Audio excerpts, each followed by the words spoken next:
Le score référendaire. Les prévisions vont bon train à propos du score du oui et du non à l'indépendance à l'occasion du référendum d'autodétermination de la Nouvelle-Calédonie du 4 novembre 2018. Pour se faire une idée de ce que pourrait être le score de chaque camp, on peut essayer d'analyser les résultats électoraux des loyalistes et des indépendantistes aux élections provinciales des 20 dernières années. Cet exercice semble pertinent car la composition du corps électoral provincial est très proche de celle du corps électoral référendaire. Et les listes de candidats provinciaux ont toujours clairement affiché leur positionnement par rapport à la question de l'indépendance.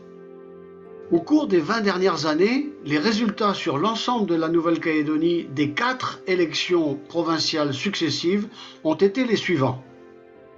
1999, loyalistes 61,64%, indépendantistes 38,36%.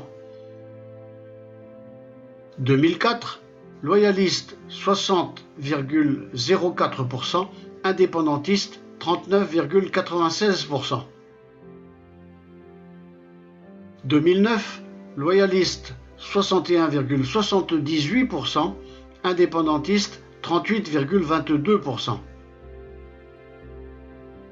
2014, loyalistes 58,58%, indépendantistes 41,42%.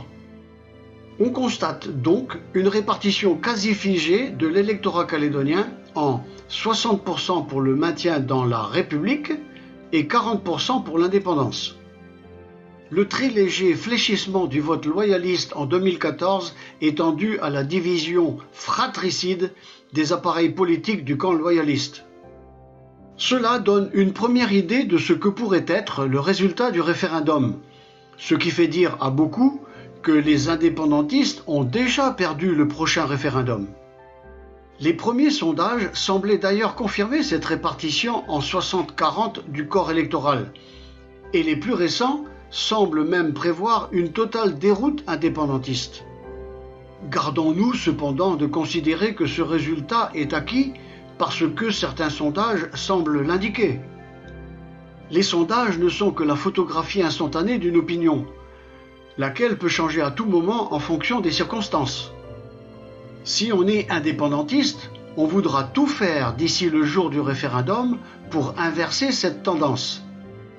Si l'on est loyaliste, on voudra mobiliser encore plus pour faire en sorte que le scrutin du non soit massivement majoritaire, pour que les indépendantistes renoncent à demander l'organisation des 2 autres référendums prévus et que l'on s'asseye sans tarder autour d'une table pour bâtir ensemble un projet d'avenir dans la France. À ces premières constatations, il faudrait également ajouter un élément relatif à l'objet même du scrutin. En effet, les chiffres ci-dessus se rapportent aux élections provinciales. Or, l'objet du référendum sera tout autre. Le vote indépendantiste aux élections provinciales est essentiellement ethnique kanak. Dans les familles kanak indépendantistes, on vote par esprit familial, clanique, tribal, régional, provincial et ethnique. Mais lors du vote référendaire, chaque électeur kanak ne se positionnera pas selon des critères familiaux, coutumiers ou ethniques, mais en fonction de ce que sera son avenir. On peut penser qu'alors, pour un certain nombre d'entre eux, en particulier pour les femmes, les mamans et les jeunes, le sens de leur vote ne sera peut-être pas conforme à leur choix habituel aux élections provinciales.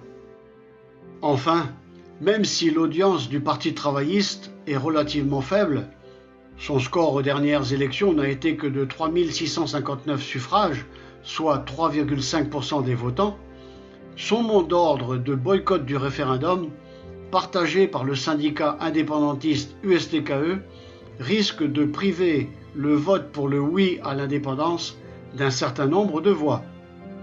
À propos de ce mot d'ordre de boycott, on peut penser que le Parti travailliste, anticipant une défaite cinglante indépendantiste, cherche à se désolidariser de ce résultat et à se positionner pour les élections provinciales de 2019.